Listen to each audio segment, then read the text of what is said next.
Hello everyone, welcome to my YouTube channel. BSc nursing third year medical surgical nursing first का unit first nursing management of patient with disorder of ear nose and throat के previous year question paper के बारे में हम discussion करेंगे। हम topic start करते हैं ओटाइटिस मीडिया से। ओटाइटिस मीडिया जो है वो प्रीवियस ईयर क्वेश्चन में बहुत बार पूछा गया है, इसलिए हम उसकी डेफिनेशन से ओटाइटिस मीडिया को स्टार्ट करते हैं। तो it is define as infection and inflammation of middle ear तो आपको पता ही होगा, फर्स्ट ईयर में आपने ईयर की एनाटॉमी पढ़ी होंगी कि ईयर के 3 पार्ट्स होते हैं। फिर भी मैं आपको एक बार दिखा दे, ये ईयर का डायग्राम है।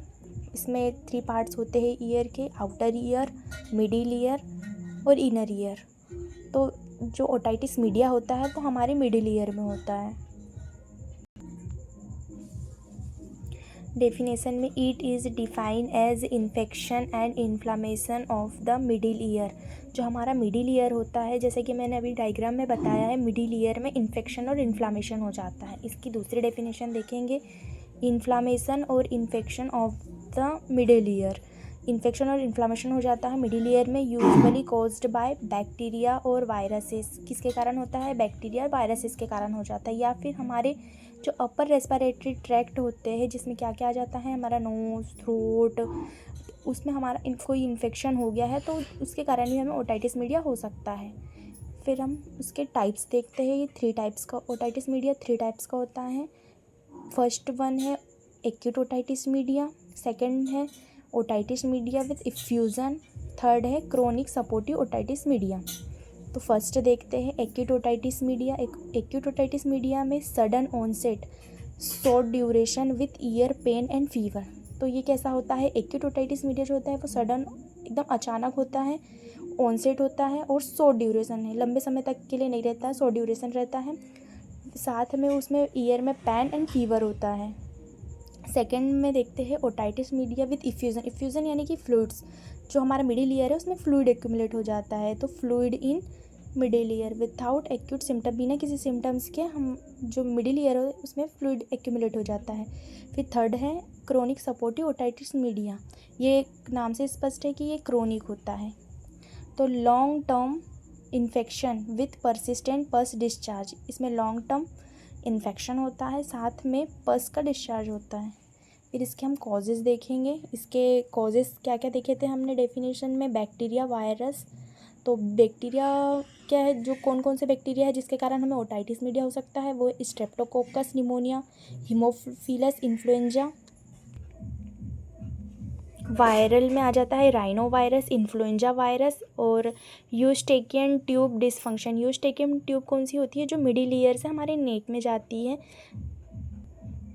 ये होती है यूस्टेकियन ट्यूब, जो कि आपने पहले भी देखा होगा। यूस्टेकियन ट्यूब जो होती है, अगर इसमें कोई डिसफंक्शन हो जाता है तो भी हमें ओटाइटिस मीडिया हो, किसी एलर्जीज़ के कारण या स्मोकिंग एक्सपोजर के कारण हमें ओटाइटिस मीडिया हो सकता है। फिर इसके क्लिनिकल फीचर्स देखेंगे, क्या क्या साइन सिम्टम्स हो सकते हैं यदि हमें ओटाइटिस मीडिया हुआ है तो एक्यूट ओटाइटिस मीडिया में क्या क्या साइन सिम्टम्स देखने को मिलेंगे? Severe ear pain, fever, irritability, hearing loss हो सकता है, रेड और bulging tympanic membrane. Tympanic membrane भी आपको पता होंगी कि टिम्पैनिक मेम्ब्रेन क्या होती है, वो बल्जिंग हो जाती है और रेड हो जाती है। ईयर डिस्चार्ज परफोरेटेड, यदि उसमें छेद हो गया है तो ईयर से डिस्चार्ज भी होने लगता है। फिर otitis media with effusion, fullness in year जो हमारा वो जो ईयर होता है वो हमें फुलनेस यानी भरा भरा सा लगता है। माइल्ड हियरिंग लॉस हो जाता है, नो पेन और फीवर, हमें कोई फीवर या पेन नहीं होगा। क्रोनिक सपोर्टिव ओटाइटिस मीडिया में क्या होता है? परसिस्टेंट पस डिस्चार्ज, कंटिन्यू पस का डिस्चार्ज होगा, हियरिंग लॉस हो जाएगा, परफोरेटेड ईयर ड्रम में क्या हो सकता है? छेद हो सकता है। फिर इसके डायग्नोस्टिक एवोल्यूशन क्या क्या करवाएंगे हम, हमें पता लगाने के लिए history collection, physical examination, otoscopy, tympanometry, audiometry, culture and sensitivity of discharge. अब हम ओटाइटिस मीडिया के मैनेजमेंट में मेडिकल मैनेजमेंट देखते हैं। एक्यूट ओटाइटिस मीडिया में हम क्या क्या मैनेजमेंट देंगे? एंटीबायोटिक ड्रग देंगे। क्यों एंटीबायोटिक ड्रग देंगे? क्योंकि इसका कारण ही क्या था? बैक्टीरिया, क्योंकि ये बैक्टीरिया के कारण हो रहा था, इसलिए हम एंटीबायोटिक देंगे। जैसे एमोक्सिसिलिन, एनाल्जेसिक ड्रग क्यों देंगे? क्योंकि इसमें पेन हो रहा था, फीवर आ रहा था, तो एसिटामिनोफेन, एंटीपायरेटिक ड्रग। पैरासीटामोल। और सर्जिकल मैनेजमेंट में टिम्पेनोसिंटेसिस और मैरिंगोटोमी। मैं बताती हूँ आपको टिम्पेनोसिंटेसिस क्या होता है। टिम्पेनोसिंटेसिस में क्या होता है, एक डायग्नोस्टिक और एक थेराप्यूटिक प्रोसीजर होती है।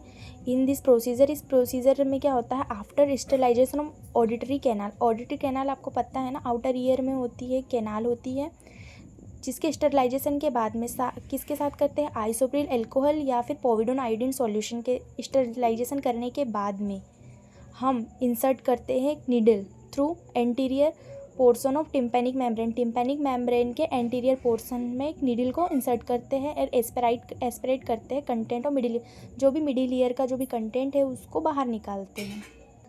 एंड सेकेंड क्या थी, मैरिंगोटोमी क्या होती है, एक small incision is mad in ear drum जो होता है हमारा, उसमें एक छोटा सा कट लगाते हैं और अलाउ करते हैं फ्लूइड टू ड्रेन, ताकि उसमें का जो फ्लूइड है, मिडिल ईयर में जो फ्लूइड है वो बाहर निकल जाए। Keep ear drum from rupturing, और जो ईयर ड्रम है हम उससे फटने से बचा पाए। ईयर ड्रम हील हो जाता है हमारा 1 वीक में। ये हमने अभी पढ़ा surgical management, acute otitis media का सर्जिकल मैनेजमेंट। अब ओटाइटिस मीडिया विद इफ्यूज़न का मेडिकल मैनेजमेंट देखेंगे। इसमें भी हम एंटीबायोटिक देंगे, एजिथ्रोमाइसिन, सल्फीसोक्साजोल और ट्राइमिथोप्रिन। और सर्जिकल मैनेजमेंट हमने देख ही लिया है, myringotomy. Chronic suppurative otitis media का मेडिकल मैनेजमेंट देखते हैं। Antibiotic, topical and systemic antibiotic are use in treatment of chronic suppurative otitis media. कौन कौन से देंगे, एग्जाम्पल है फ्लूरोक्विनोलोन, ओटिक प्रिपरेशन विथ और विथआउट कॉर्टिकोस्टेरॉइड, डेक्सामेथासोन। सेकेंड में सिप्रोफ्लॉक्सासिन देंगे, विथ और विथआउट डेक्सामेथासोन। और अमाइनोग्लाइकोसाइड ओटिक प्रिपरेशन में बी ऑल्सो यूज्ड, एग्जाम्पल है टेब्रामाइसिन। सर्जिकल मैनेजमेंट, मैरिंगोप्लास्टी क्या होता है, in this surgery use for tympanic membrane defect. इसमें किसका यूज़ करते हैं, टिम्पैनिक मेम्ब्रेन डिफेक्ट का। तो आज का हमारा टॉपिक ओटाइटिस मीडिया यहीं पर समाप्त होता है। थैंक यू, मिलते हैं नेक्स्ट वीडियो में।